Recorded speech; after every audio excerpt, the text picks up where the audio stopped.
Welcome back to my YouTube channel. So today we'll be looking at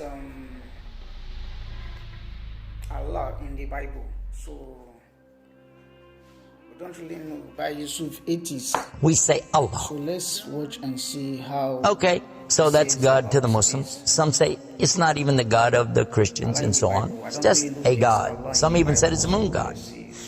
But let us now look at the linguistic of the word Allah. It in itself is the beauty of Islam, because the word in Arabic doesn't mean God. Just in case you thought it did, it doesn't. Because we have a word in Arabic for the word in English, God. It's called Ilah. Ilah, God. God, Ilah. That's the word.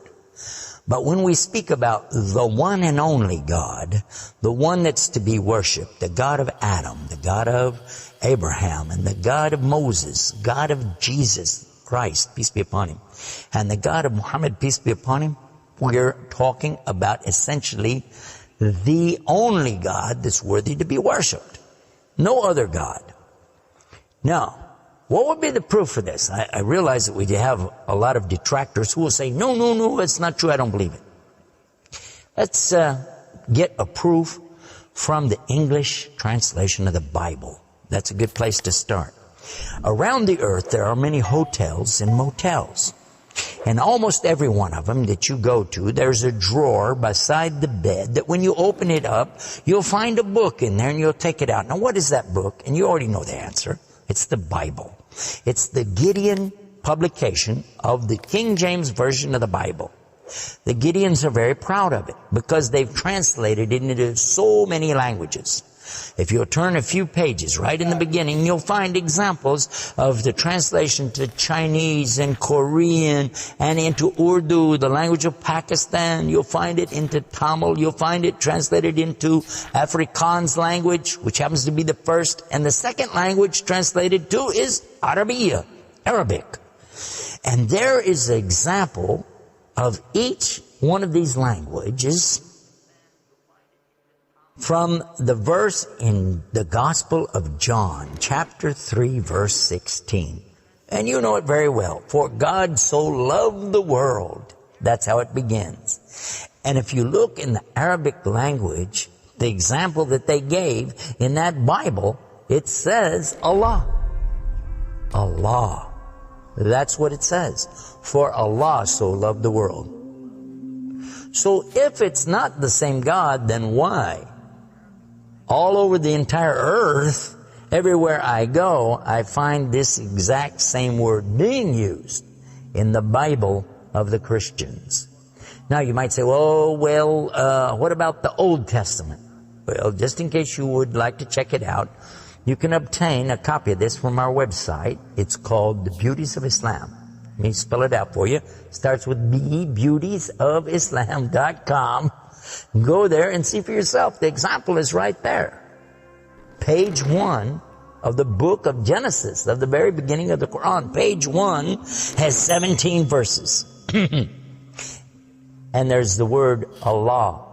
Alif, Lam, Lam, Ha, 17 times. So just as it's the God for the children of Israel in Arabic language, and it's the God for the Arabs who are Christians, it's also the same God for the Muslims. The word is Allah.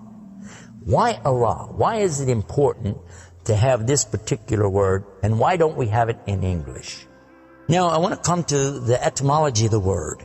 It comes from the word Ilah, and Ilah means God. But God is defined as what? Anything that's worshipped, whether it be something you can see or you don't see. Something you can touch or not touch, something that you can hear or not hear. A God could be anything. A God could be a rock, a stick, a stone, a bone. A God could be something that you could make with your hands. A God can be something you could use your imagination for. It could be a human being. A God could be anything. G-O-D, God, could be anything. But there is no word in English for Allah. So when you translate the word Allah to be God, you've actually diminished the meaning of Allah. That's why whenever you translate the Bible from English to Arabic, you need to use the word Allah instead of God with a big G, which now gives us a clue to the problem. In the English language, they only have one word, God. Little G-O-D. It means something worshipped. It could be idols, images, pictures, statues. It could be human beings. It could be anything. This is God's. Little G-O-D-S. But when you mean the God, you have to capitalize the G. You have to make a big G. Now, what happens if you're going to start the sentence with the word God? You have to make a big G anyway, don't you? So you wouldn't know if it was God, big God, or God, a little God, just any old God. You wouldn't know. Also, whenever you're speaking to someone, they can't see the letters. So when you say God, which God? What God are you talking about? In Arabic, though, it's clear. When you say Ilah, okay, he's talking about a God. And Allah is an Ilah. But he's also Al-Ilah, the only Ilah. And when you say Allah, this firms it up, and there's no doubt in anybody's mind that you're talking about the one and only God. The word Allah in the Arabic language cannot be made plural.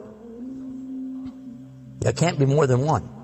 Okay, that perfectly fits the unique God of the believers, because there's not more than one. He's only one. There's no God beside God. Second point is this: it can't be made female or male. There's no gender to the word. In Arabic, all the words have gender. All words have gender. But this particular word is only having gender because of the Arabic language, not because Allah has gender. I'll give you an example. It always says like Allahu. This means Allah, He is. But when we say He, it's out of respect for Allah, because Allah is without gender, because He's not like His creation, not male, not female. Additionally, we find that the examples in Quran, for instance, when Allah is talking about Himself, you'll find it says Nahnu. Nahnu means we. And Allah refers to Himself as Nahnu. He also says Khalaqna. He says Khalaqna. What does that mean? He's saying that we created. And throughout the Quran, you find Allah referring to Himself as we, our, and us. And right away you're going to say, okay, if that's not plural, then what is? In fact, this is the royal we used by a king or a queen when they're giving decrees. We have it in English too, so you can understand. The king says, we decree the following, and he's talking about himself. It's the royal we. Now, I thought about this quite a bit, and I was trying to think, how could I give a better example?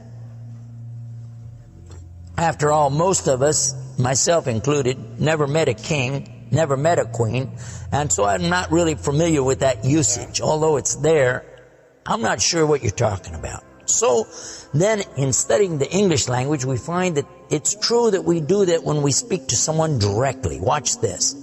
When I say, for instance, this cup. Okay.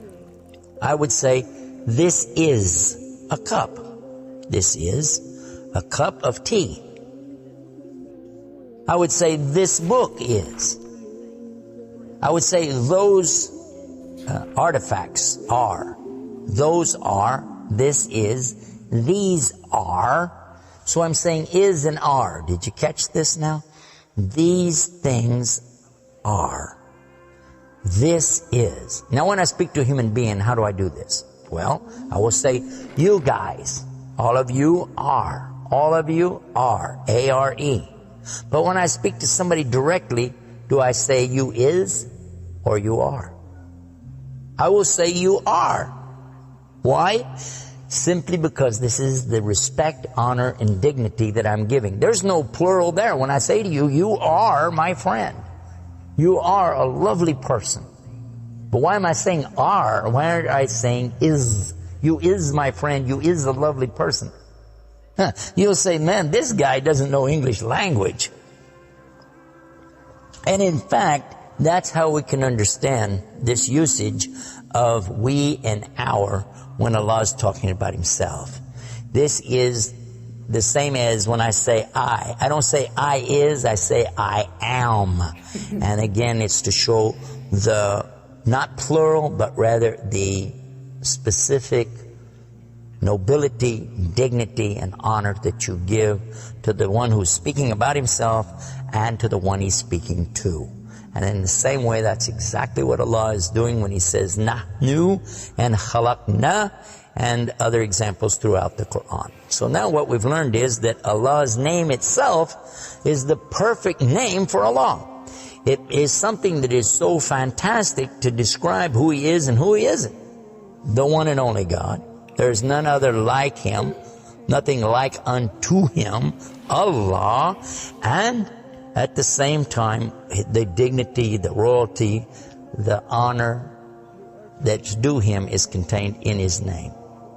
Not like anything else, not male, not female, and yet He is the all Allah, the only God.